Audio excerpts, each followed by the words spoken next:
Mari kita bersyukur kepada Allah dengan mengucapkan Alhamdulillahi Rabbil Alamin.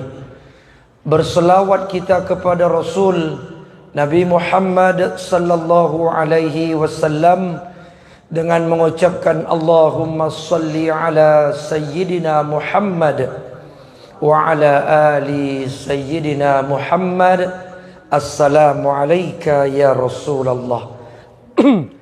Bapak Ibu yang saya muliakan, kajian kita siang ini merujuk kepada Al-Quran surah Al-An'am ayat 83. Allah berfirman, A'udzu billahi minasyaitonir rajim.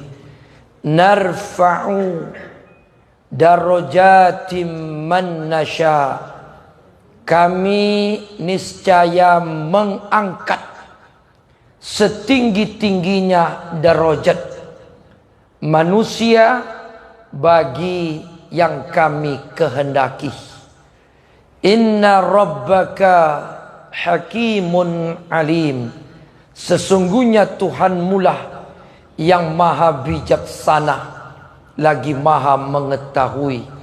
Bijaksana di sini artinya Allah yang lebih tahu menetapkan sebuah keputusan kelayakan orang itu diangkat derajatnya atau direndahkan derajatnya. Alimun artinya Allah maha mengetahui kelemahan manusia, kepatutan bahwa kita ini layak tidak menjadi manusia terhormat atau terhina. Maka dari ayat itu tema kajian kita tentang cara Allah mengangkat derajat manusia. Cara Allah mengangkat derajat manusia. Kalau kita baca secara historis, tahu historis Bapak Ibu? Sejarah. Enggak.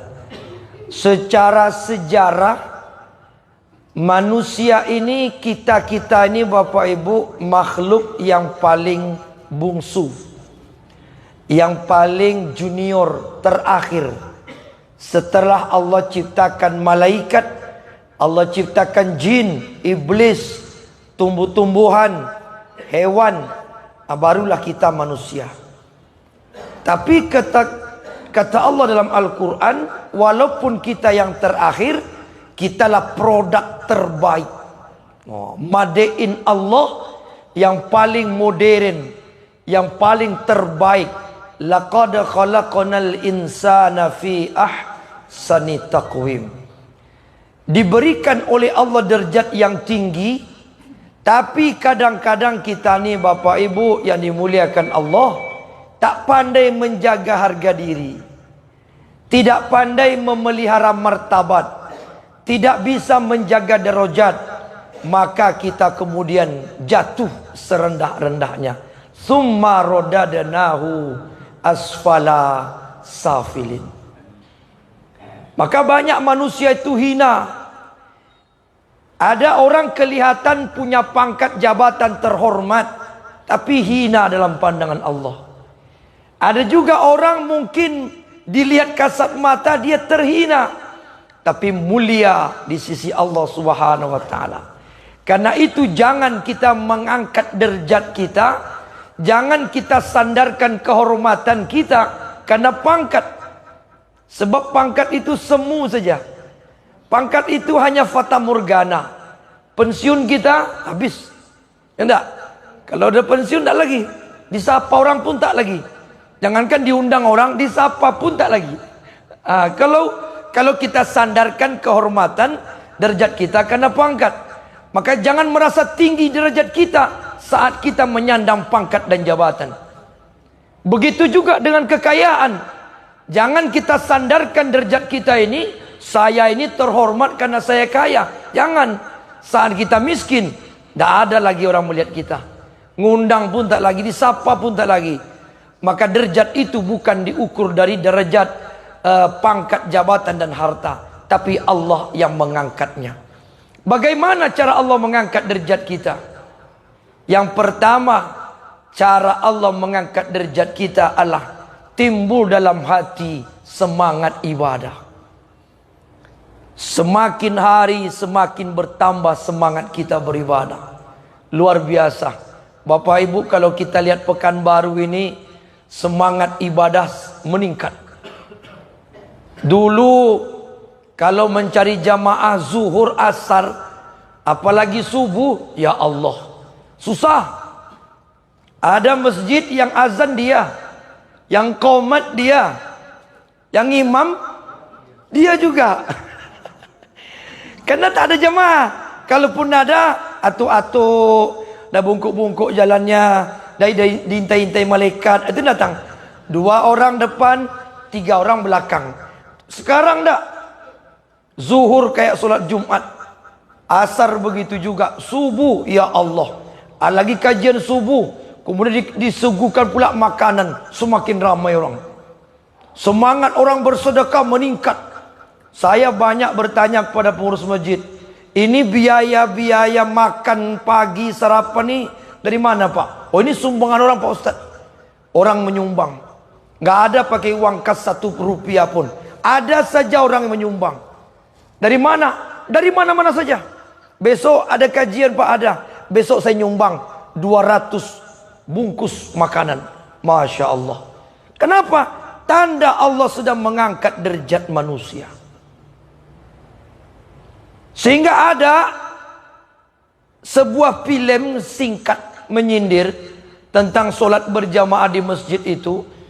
Katanya supaya masjid itu ramai, solat berjamaah, atau supaya masjid itu ramai orang datang, jangan azan waktu zuhur saja. Jam 10 pagi orang azan. Oh, azan lah jam 10 pagi. Allahu Akbar, Allahu Akbar. Ramai datang orang. Oh. Yang datang tu marah-marah. Woi, lagi luang. Jam bara hari kau. Jam 10 azan apa gini? Kamu sudah gila apa? Kata yang datang. Habis bapak saya azan zuhur, bapak tak datang. Saya azan maghrib, bapak tak datang. Saya azan subuh, bapak tak datang. Sekarang saya azan jam 10, datang bapak. Dia yang gila siapa? Ini kan sindiran. Sindiran sebenarnya, tapi orang termotivasi untuk datang ke masjid. Masya Allah, luar biasa. Maka karena itu Bapak Ibu, ada juga slogan saya baca. Ini menarik. Membangun dan memotivasi, inspiratif. Slogannya apa? Pagi, kerja sampai sore atau sampai malam. Kerja, ikhtiar, berusaha, itu selingan. Itu selingan. Kalau pagi kita bekerja, yang berdagang, bekerja berdagang, nunggu di toko. Untuk apa? Nunggu waktu zuhur. Saya ini berdagang Ustaz, menunggu waktu zuhur. Di dagang ni selingan. Masuk kantor ni selingan. Bekerja ni selingan. Menunggu waktu zuhur. Selesai solat zuhur, makan, istirahat. Yang bekerja-bekerja lagi, itu juga selingan. Sambil menunggu waktu asar. Waktu asar selesai, ada yang pulang ke rumah, sampai ke rumah menunggu waktu maghrib. Maghrib selesai solat, datang ke masjid, pulang dari masjid, makan sama keluarga, kumpul menunggu waktu solat, waktu isya. Yang ikut taklim menunggu waktu isya. Tengoklah taklim maghrib, menjelang waktu isya kita isi dengan kajian. Kan waktu isya kita tunggu. Habis solat isya, kita pulang ke rumah, kumpul dengan keluarga. Ada yang makan, ada yang bekerja dan sebagainya. Silakan, capek istirahat, tidur selingan sambil menunggu waktu solat, tahajud dan subuh. Begitu berputar terus hari ke hari. Semua ini selingan yang sebenarnya kita sedang menunggu waktu solat datang. Dan intinya, semua kehidupan kita ini adalah selingan. Mata'ul ghurur. Wa mal hayatud dunya illa mata'ul ghurur. Sebenarnya kita hidup di dunia ini Bapak Ibu, menunggu sampai datangnya mati. Iya kan? Kita kan menunggu nih. Ada yang duduk menunggu kematian dengan duduk. Ada yang solat menunggu kematian dengan solat dan sebagainya. Allah angkat derajat kita karena kita semakin semangat beribadah. Yang kedua, Bagaimana cara Allah mengangkat derajat kita? Wala nabluwannakum bisyai'in minal khaufi wal ju' wa naqsin minal amwali wal anfusi was samarat wa basyiris sabirin. Datang bala, datang musibah, datang penyakit, datang ini sakit kita, uang hilang, di PHK kita. Wah, beruntun musibah. Musibah itu, bala dan ujian itu sebenarnya Allah sedang mengangkat derajat kita. Kadang Allah Bapak Ibu menyapa kita dengan kasih sayang lewat musibah. Maka Allah ujungkan ayat itu dengan wabasyiris sabirin. Berikan kabar gembira bagi orang sabar.